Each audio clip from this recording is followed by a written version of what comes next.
Okay po, nandito lang po tayo sa kusina pero meron tayong mga tips, maganda po tips natin. Meron pong 10 bad habits na ginagawa natin pag gising sa umaga. Yung mga bawal gawin, pwede mahilo, pwede ma-vertigo, yung iba pwede ma-high blood, pwede ma-stroke. O tingnan natin na 1 to 10. Number 1, bawal yung paggising biglang uupo.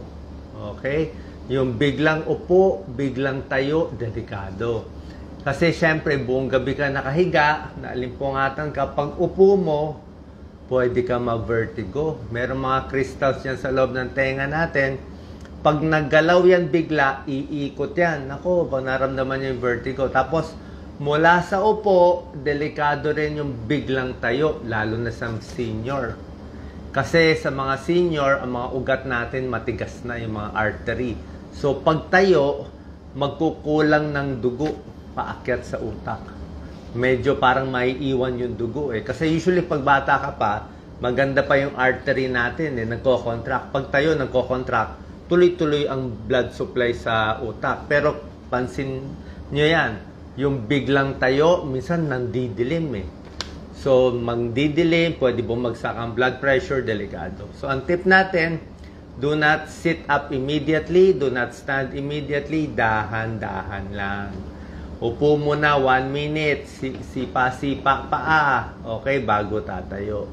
Dahan-dahan ang galaw. Yan ang pinaka-secret natin. Pag tumatanda, lahat ng galaw, sabi ko, dahan-dahan upo, dahan-dahan tayo, dahan-dahan ikot. Kasi mamali ka lang, mapapansin ako, back pain na, neck pain na, may lalagutok na, mahirap na. Tumatanda kasi, sumisikip lahat ng mga muscles natin. Number 2, pag gising sa umaga, bawal mag-check ng cellphone agad. Yung bagong gising ka pala, check na. Ang problema kasi, paano kung bad news? Diba? Paano kung bad news? Ang nakita mo, nakahiga ka pa, bad news. Tataas ang stress level, tataas ang heart rate mo, tataas ang blood pressure mo, pwede ka pa mag-panic attack. Okay? Kasi normally, pag gising sa umaga, talagang tataas ang blood pressure. Normal yan eh. Kaya nga, karamihan ng stroke, karamihan ng heart attack nangyayari sa umaga. Yung nanay ko, nung na-stroke siya, umaga din. Kasi sa umaga talaga yung morning surge. Mapapansin nyo yan, check nyo BP nyo. Sa umaga, pagising 6 a.m. hanggang 9 a.m., yan ang pinakamataas na blood pressure. Usually, kasi ang daming gagawin, ang daming stress. Tapos, nag-check ka pa agad ng phone mo, hindi maganda yun. Relax.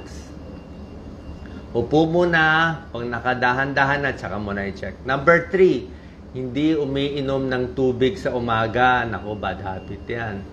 Kasi makita mo, yung unang ihi mo sa umaga, di ba, sobrang dilaw.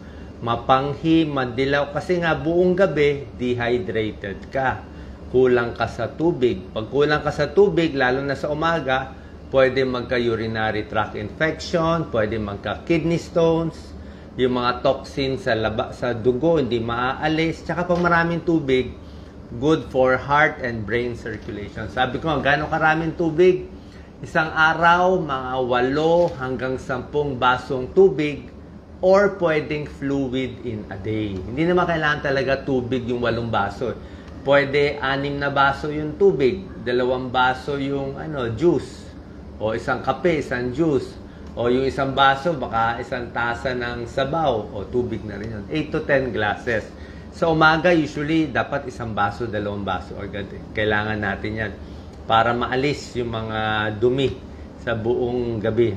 Number 4, paggising sa umaga, trabaho agad. Yan ang masama. Okay? Too much work. Yung talaga nagmamadali sa umaga. Bakit? Tulad ng sabi ko, 5 a.m. to 8 a.m., 9 a.m., mataas ang risk ng stroke. So, pwede ka ma-stroke, ma-high blood sa umaga. Number 5, hindi nag-aalmusal. Yan ang bad habit, di ba? Pasok na sa trabaho, nagda-diet ko, ayaw mag-almusal. Alam naman natin, breakfast is the most important meal of the day, di ba? Yung mga nagbe-breakfast sa umaga, mas maganda performance sa school, mas maganda performance sa trabaho. Actually, nakakapayat nga daw yung breakfast. Kasi nga, pag hindi ka nag-breakfast, pagdating ng 11 o'clock tanghali, sobra kang gutom. Pag sobra kang gutom sa tanghali, doon ka mapapakain ng sobrang dami. Yung kinain mo nung tanghali, parang dinoble mo na, parang nag-breakfast ka na, nagtanghalian ka pa. Number 6, bad habit is nag-breakfast nga, pero unhealthy naman yung breakfast. Baka donut lang na breakfast, o kape lang, o hilig natin, kape, pandesal. Pwede na naman kape at pandesal, kaya lang, carbohydrates and sugar lang yun eh. Kape mo, sugar. O pandesal mo, sugar pa rin. So, wala kang protina. Mas maganda sana kung may itlog, may protein, may isda, may gulay. Sabi nga, di ba, breakfast is the most important meal of the day. Pag maayos ang breakfast mo sa umaga, lalo na sa mga bata, mataas ang grade sa school. Mas nakakasagot, hindi kumukulo ang tiyan. Pati yung mga workers, mas nakakatrabaho. Number 7, very important. Stretching in the morning. Ang bad habit, ayaw mag-stretch, di ba? Pag bata ka pa, hindi ka mag-stretch, okay lang siguro, walang problema. Pero pag matanda ka na, naku, sa umaga, kailangan i-stretch mo yung kamay mo. Ako, kailangan nagaganyan-ganyan tayo. Naku, sa likod, low back, di ba? Itong mga shoulders, sikip yan buong gabi. Yung stiff neck buong gabi. Ito, stiff neck yan, no? So, marami ka talagang ini-stretch sa leeg, sa paa, sa likod, yung mga tinuturo ko sa inyo stretch. Pero tulad na sabi ko, dahan-dahan. Kasi pag binigla mo, baka ma-sprain, baka masobrahan. Hindi na kaya gawin usually yung nagagawa dati. Kung dati kaya mo mag-squat, ngayon hirap na tayo mag-squat. Diba? Magtalongko. Dati kaya mo magbuhat, ngayon hindi na kaya magbuhat. Kasi nga, humihina ang muscle pag tumatanda, dumadami yung taba, humihina ang puso, humihina ang kidney, pati yung balance humihina. Mas hilo-hilo tayo pag tumatanda. Kasi nga yung balance hindi na rin maganda. Tsaka yung mata, di ba? Yung paningin, lumalabo na rin. So, lahat yan, kailangan natin kasi malinaw ang mata for balance eh. Pati mata lumalabo, kaya nawawala din yung balance. Stretching in the morning, good for circulation, neck pain, back pain, leg cramps. Yan, iwas tayo. Number 8, hindi iniinom yung gamot sa umaga. O, diba? Importante, huwag kakalimutan yung maintenance. Lalo na kung meron kayong vitamin sa umaga, may maintenance, tutuloy-tuloy nyo.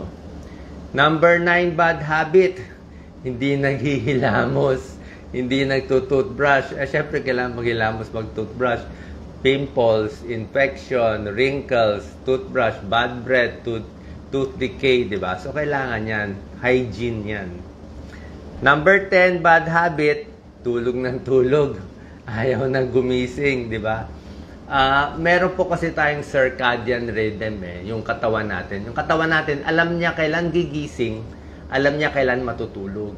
Pag may araw na, automatic yan para tayong mga manok Pag may araw na, arawan yung mata, bababa na yung melatonin levels. Ibig sabihin, gising ka na. Gigising ka na. Tapos sa umaga din, tataas na yung cortisol natin. Automatic yan. Tataas ang stress level sa umaga, tataas ang BP, mas gising ka na, lalo na pa nagpa-araw ka, mas alert ka talaga. Oras na dumilim na, nawala na yung araw, madilim na, wala nang araw sa mata, wala nang ilaw, dyan tataas na yung melatonin. Mga 8 o'clock, 9 o'clock, tataas na yung pampaantok natin, aantokin ka na. So, sinusunod natin. Kaya pag binago nyo, yung mahirap sa mga night shift, o yung trabaho sa gabi, o yung tulog ng tulog sa umaga, nagugulo yung rhythm. Pag nagulo yung rhythm, hindi maganda sa katawan. Okay? Other tips, syempre dapat magdasal, mag-meditate sa umaga, deep breathing. Sabi nila, pag positibo ka sa umaga, pag happy ka sa morning, happy ka sa buong araw. Lalo na sa mga senior. Syempre, senior, marami depressed. Diba? Pag happy ka sa umaga, positibo ka sa unang nakita mo, mabait na tao, happy ka na buong araw. Unang nakita mo sa Facebook, nag-social media ka, nakita mo yung kaaway mo o kinaiinggitan mo, buong araw mo sira na. Okay? Kaya uunahin mo talaga. Count your blessings, kung ano man blessings, wag magkumpara sa iba. Kaya nga, start the day right. Okay? Saan po nakatulong to? Itong mga bad habits sa pagising sa umaga. Basically kasi po talaga, pag tumatanda tayo, marami na talagang nanghihina sa katawan. Baga sa baso, parang baso. Pag may edad na, medyo may basag na konti. May lamat na. So, dapat dahan-dahan, ingatan natin yung mga galaw.